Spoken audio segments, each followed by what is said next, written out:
Hello everyone and welcome back to my channel. My name is Tamanna and today's video is all about my agent. Yes मेरे agent जिनसे मैंने अपनी file लगवाई थी। मेरे पास काफ़ी मैसेजेस आए थे इंस्टाग्राम पे भी और कमेंट्स में भी लाइक मेरे एजेंट कौन है। काफ़ी बच्चों ने मुझे मैसेज किया और मुझे काफ़ी अच्छा लगा कि आप लोगों को मेरा कंटेंट अच्छा लगा और आप लोगों को मेरी बातें भी समझ में आई और मेरा कंटेंट हेल्पफुल लगा। तभी तो आपने मुझसे डीएम करके पूछा। आज मैं उसी के बारे में वीडियो बना रही हूँ कि मेरे एजेंट कौन थे, मैंने अपनी फ़ाइल कहाँ से लॉन्च की थी, मेरे एजेंट का नेम, मेरे एजेंट का एड्रेस। गाइस वीडियो को ज़रूर देखना फर्स्ट से लेके लास्ट तक। Without a further due let's get started. Guys मैंने पहले मैं अपने एजेंट के पास नहीं गई थी, पहले मैं गई थी ऐसे ही छोटे मोटे एजेंट्स होते हैं जो करनाल साइड या फिर कहीं भी। मुझे किसी ने सजेस्ट किया था कि आपको यहाँ जाना चाहिए क्योंकि हमें कोई भी नॉलेज नहीं थी कि भाई ऐसा भी कुछ होता है। फिर मैंने वहाँ जाके ये सब देखा। मैंने आप लोगों को पिछली वीडियो में बताया था कि उन्होंने मुझे बोला 16 लाख का पैकेज होगा और आपको जो कोर्स है ये होगा वो होगा। जो कि मुझे कोर्स चाहिए था वो मेरा डिज़ायर्ड कोर्स भी नहीं था, मेरी फील्ड की स्टडी भी नहीं थी वो। और ना ही मुझे जहाँ जाना था वो वहाँ का प्रोवाइड कर रहे थे। मुझे जिस यूनिवर्सिटी में एडमिशन लेना था वो कुछ भी ऐसा प्रोवाइड नहीं कर रहे थे। हमने पहला एजेंट वही ढूंढा था। हमने सिर्फ उनसे डिस्कशन किया, कुछ भी क्लियर कट नहीं बोला या कुछ भी डिसाइड नहीं किया, बस उनसे बात बात करके हम चले गए। फिर मैं दूसरे एजेंट के पास गई वहाँ वहीं पे। तो वो मुझे बोलते कि आप अमेरिका की फ़ाइल लगा लो। क्यों भाई मैं अमेरिका की फ़ाइल क्यों लगा लूँ? मुझे जब ऑस्ट्रेलिया जाना है तो उन्होंने मुझे सजेस्ट किया कि आपका एकेडमिक्स कोर्स अच्छा है एंड दिस और आप आर्ट्स बैकग्राउंड से तो आपको कुछ नहीं होना है ये वाला, आपका कोई सब्जेक्ट नहीं है हमारे पास। तो उन्होंने मुझे सजेस्ट किया कि आप अपना अमेरिका के लिए फ़ाइल लगा लो। हाँ, आपको ये और आपको जो मैंने पिछली वीडियो में बताया था कि स्कैम से बच के रहना, उसमें ये बात भी है कि अवेयर रहना कि आपको एजेंट सजेस्ट कर देंगे कि आप दूसरी कंट्री का लगा लो, आपकी प्रोफ़ाइल अच्छी है ये वो। नहीं, हमें जहाँ जाना है हमें वहीं की फ़ाइल लगानी है, ऐसा किसी की बातों में नहीं आना है। तो उन्होंने मुझे अमेरिका का सजेस्ट किया तो मेरे घर वाले भी यार ऐसे हो गए, हाँ यार अच्छी बात है, लड़की इंटेलिजेंट है इसीलिए अमेरिका की भेज देता है। पर ऐसा कुछ नहीं है, ऐसा कुछ बात नहीं है कि आप आर्ट्स बैकग्राउंड से तो आप ऑस्ट्रेलिया नहीं आ सकते। लाइव एग्जांपल मी। आप आ सकते हो, आपका कोर्स होना चाहिए जो आप चाहते हो, आपको वही सिलेक्ट करना है। जो आपकी फील्ड की स्टडी है आपको उसी में जाना चाहिए, ना कि किसी की भी बातों में आके कोई भी कोर्स लेके बैठ जाना। लाइफ भर पढ़ना है ये, 2 साल या 3 साल बैचलर्स मास्टर्स करनी है। ऐसे ही किसी की बातों में मत आना, जो आपको सही लगता है वही करना। Back to the video. फिर मैंने अपना कुछ भी नहीं ढूंढा, फिर मैंने अपनी बैचलर्स कंप्लीट की। मेरे एग्ज़ाम मई में थे लास्ट बैचलर्स के। मेरे वो कंप्लीट होने के बाद फिर मुझे मेरे काफ़ी दोस्तों ने सजेस्ट किया था कि तुम आईडीपी जाओ। यस आईडीपी काफ़ी ट्रस्टेड हैं वो एजेंसी, बहुत बहुत ट्रस्टेड है आईडीपी।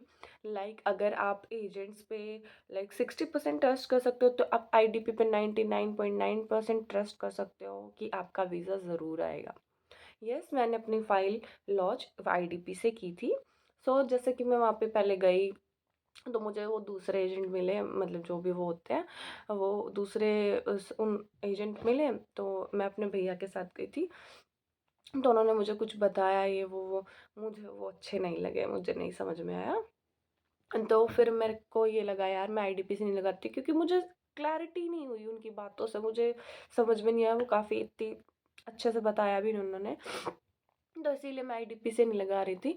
और आईडीपी में आपको अपना सारा काम खुद करना पड़ता है। सेकंड पॉइंट ये भी है कि आपको आईडीपी में अपना सारा काम खुद करना पड़ेगा, अपने फंड्स वगैरह खुद। हर चीज़ ओरिजिनल जेन्युइन होनी चाहिए, कुछ भी फेक नहीं होता है। एंड हाँ, थर्ड पॉइंट, अगर आपको ये लगता है कि आप आईडीपी से लगा रहे हो तो आपको ये ट्रस्ट है या नहीं है, दूसरे एजेंट पे ज़्यादा ट्रस्ट है। लेट मी टेल यू, अगर आपकी फ़ाइल आईडीपी लेती है इसका मतलब आपके 99% चांसेस है कि आपका वीज़ा आएगा। वो हमेशा स्ट्रॉन्ग प्रोफाइल ही लेते हैं, जेन्युइन प्रोफाइल ही लेते हैं। अगर आपके में थोड़ी भी फेकनेस होगी, आपकी प्रोफाइल में आपकी थोड़ी भी प्रोफाइल फेक होगी तो वो आपकी फ़ाइल एक्सेप्ट नहीं करेंगे। बिकॉज़ वो एक ट्रस्टेड जेन्युइन एजेंसी है, तो वो भी एजेंट्स यही सोचेंगे कि हम जेन्युइन स्टूडेंट्स की ही फ़ाइल लगाएं। उनको सब सब सच्ची बताना, कहीं फेक वो लेके चले जाओ कि आपका गैप और उनको नहीं बताते। ऐसा नहीं होता, जब आप वीज़ा लॉन्च करोगे सब सब निकल आता है सच। तो वो जेन्युइन है तो वो जेन्युइन बच्चों को ही लेंगे, फेक वगैरह बच्चों को नहीं लेंगे। सो फिर मैंने अपनी दूसरी मेरी फ्रेंड के कंसल्टेंट थे वो, मेरी फ्रेंड के कंसल्टेंट थे वो, फिर मेरे फ्रेंड ने उनसे मेरी बात कराई। फिर मैं सेकंड टाइम आईडीपी में विज़िट किया मैंने जुलाई नो अगस्त में भी, अगस्त सितंबर में मैंने वहाँ पे विज़िट किया। तो मैम ने मुझे फिर मेरे कोर्स के बारे में बताया, उन्होंने मुझे ऑप्शंस दिए। तो मुझे मास्टर्स ऑफ सोशल वर्क ही करना था। फिर मुझे मास्टर्स ऑफ सोशल वर्क, फिर उन्होंने मुझसे कुछ-कुछ डॉक्यूमेंट्स माँगे। तो मेरे जो फंड्स थे वो पुराने नहीं हुए थे। तो मेरे फंड्स थे जो 3 मंथ्स ओल्ड होने चाहिए थे। सो इसीलिए मेरा सितंबर, अक्टूबर, नवंबर, दिसंबर या अक्टूबर में मेरे फंड स्टार्ट हुए थे। सो अक्टूबर, नवंबर, दिसंबर मेरे फंड्स दिसंबर 20 तक पुराने हुए थे। 3 मंथ्स ओल्ड मेरे दिसंबर तक पुराने हुए थे। सो उन्होंने मुझे यूनिवर्सिटी सजेस्ट की और यूनिवर्सिटीज़ में अप्लाई करने के लिए बताया। सो उन्होंने मुझे बताया कि क्या-क्या चार्जेस लगेंगे। सो यही फिर उन्होंने मुझे ये सब कुछ बता के तो उन्होंने मेरा प्रोसेस स्टार्ट कर दिया। तो फिर उन्होंने मेरी कॉलेज में सॉरी यूनिवर्सिटी में अप्लाई किया। मेरे पास 3 ऑप्शन थे, Flinder university, university of south Australia और यूनिवर्सिटी ऑफ एडिलेड। या right, university of Adelaide. So I think university of Adelaide में मेरा कोर्स नहीं था और फ्लिंडर्स यूनिवर्सिटी हरियाणा के बच्चों को एक्सेप्ट नहीं कर रही थी। मास्टर्स के लिए यूनिसा में अप्लाई किया था और मैंने और कोई उसमें यूनिवर्सिटी में अप्लाई नहीं किया क्योंकि एक में यूनिवर्सिटी में मेरा कोर्स नहीं था, दूसरी यूनिवर्सिटी में वो हरियाणा के बच्चों को एक्सेप्ट ही नहीं कर रहे थे। तो मैंने थर्ड यूनिसा ही था मेरे पास ऑप्शन, मैंने यूनिसा में अप्लाई किया और मैं चाह भी रही थी यूनिसा में अप्लाई करना कि मुझे यूनिसा में ही जाना है। तो फिर यूनिसा में अप्लाई किया। तो ऐसे-ऐसे फिर अप्लाई करके मैम ने मेरे को मतलब मेरा इंटरव्यू था। सो बाय गॉड ग्रेस मेरा इंटरव्यू भी नहीं हुआ। सो यही बात थी कि भई एट लास्ट मैं आपको यही कह रही हूँ कि भई आप जिसको भी ट्रस्ट करते हो, आपको पता है उसका क्या रिज़ल्ट है, उसका क्या वीज़ा सक्सेस रेट है, इट्स अप टू यू। आपको आईडीपी से लगवानी है, आईडीपी से लगवाओ, आपको कहीं और से लगवानी है, कहीं और से लगवाओ।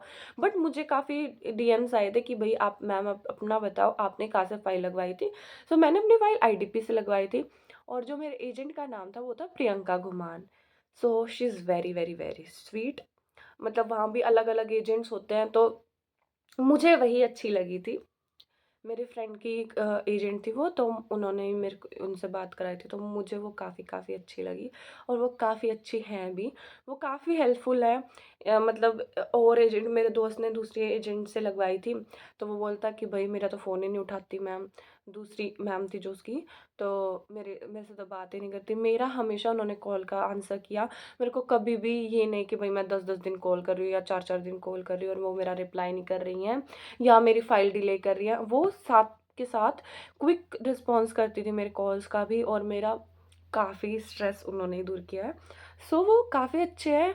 अगर आपको उनसे फ़ाइल लगवानी है तो आप मुझे बता सकते हो और मेरी फ़ाइल थी आईडीपी रजौरी गार्डन से, दिल्ली में है, न्यू दिल्ली में। मैंने वहाँ से अपनी वीज़ा फ़ाइल लॉन्च की थी। सो आई थिंक मैंने सारी चीज़ें कवर कर दी है अपने एजेंट के बारे में। और अगर आपको मेरे एजेंट का कॉन्टैक्ट चाहिए then let me know in the comment section. मैं उनका कॉन्टैक्ट नंबर भी आपको शेयर कर दूँगी, उनकी contact details. So I suggest कि अगर आपको उनसे बात करनी है तो आप उनसे बात करो, उनसे वीज़ा लॉन्च करा सकते हो। ये मेरा इसमें कोई फ़ायदा नहीं है कि मुझे पैसे मिलने वाले हैं या कुछ। बस ये है कि यार मुझे काफ़ी अच्छा रिस्पॉन्स मिला उनसे, मुझे काफ़ी अच्छी लगी वो, काफ़ी हेल्पफुल थी। मेरा वीज़ा भी काफ़ी जल्दी आ गया था, मैंने ही लेट कर दिया वो अपने डॉक्यूमेंट्स वगैरह सेंड करने में। उन्होंने तो मेरे प्रोसेस बहुत स्मूथ प्रोसेस किया था और वो क्विक रिस्पॉन्स कर रही थी मेरा, बट मैं ही थोड़ा लेट कर गई। बट ठीक है, एट लास्ट मेरा वीज़ा आ गया। मैंने वीज़ा लॉन्च किया था, मैंने पहले भी बताया। अगर आपने मेरी पहली वीडियो नहीं देखी तो please go and check out my latest and my oldest videos. So मैंने उसमें बताया था कि मैंने अपनी फ़ाइल लॉन्च की थी 8th ऑफ जनवरी को और मेरा वीज़ा आ गया था 18th ऑफ जनवरी को। यस, 10 डेज़ में मेरा वीज़ा आ गया था। सो गाइज़ एट लास्ट यही है इस वीडियो के लिए कि अगर आपको जहाँ से ठीक लगता है वहाँ से फ़ाइल लगाइए और is up to you, but I suggest आपको सब कुछ जेन्युइन ही करना चाहिए। अगर आप जेन्युइन होंगे तो एम्बेसी को भी यही लगेगा कि भाई आप जेन्युइन हो, तो वो भी जेन्युइन बच्चों को ही लेगी। सो ये फ्रॉड वगैरह से बचो, ये स्कैम्स वगैरह से बचो और खुद भी स्कैम मत करो कुछ। सो आपको जहाँ से ठीक लगता है वहाँ से फ़ाइल लगाइए। अगर आपको मेरे एजेंट की कॉन्टैक्ट डिटेल्स चाहिए then please let me know in the comment section. Till then take care. और जिन भी बच्चों का वीज़ा नहीं आया है, देर हो रही है, प्लीज़ अपने एजेंट से अपडेट लेते रहिए, उनसे पूछते रहिए ऐसा टाइम क्यों लग रहा है, और उनसे बार-बार पूछते रहो कि भई क्या प्रोसेस चल रहा है आपका, कितना हुआ है? सी वो भी आपको टाइम ही दे सकते हैं। मैं बताती हूँ, मैं भी पूछ रही थी कि मैम अब कितने दिन लगेंगे, कितने लगे, अब उनके हाथ में नहीं होता। आपके वीज़ा फाइल लॉन्च हो चुके हैं ना, उसके बाद उनके हाथ में नहीं होता। वीज़ा फाइल आपकी एम्बेसी में जा चुकी है, उसके बाद उनके पास भी कोई रिस्पॉन्स नहीं होता। उनके पास सीधा आता है आपका वीज़ा ग्रांट हुआ है या नहीं हुआ है, उसके बाद उनके पास कोई अपडेट नहीं रहती है। सो ये यूजलेस तो है, पर इट्स एन ह्यूमन नेचर। मेरा भी है था, मैं भी रोज़ कॉल करके पूछ लेती थी। जिस दिन वीज़ा लॉन्च किया मैंने, उसी दिन मैंने कहा मैम आया नहीं वीज़ा, 9 तारीख को मैम आया नहीं वीज़ा, 10 तारीख को मैम वीज़ा नहीं आया। So it's a human nature, but आपको अपडेटेड भी रहना चाहिए कि भई आपका क्या प्रोसेस चल रहा है, क्या नहीं चल रहा है। So I think I have covered it all. And guys, अगर आपको मेरी वीडियो पसंद आई है then please like my video. And अगर आपको कोई भी डाउट है then please comment on my video.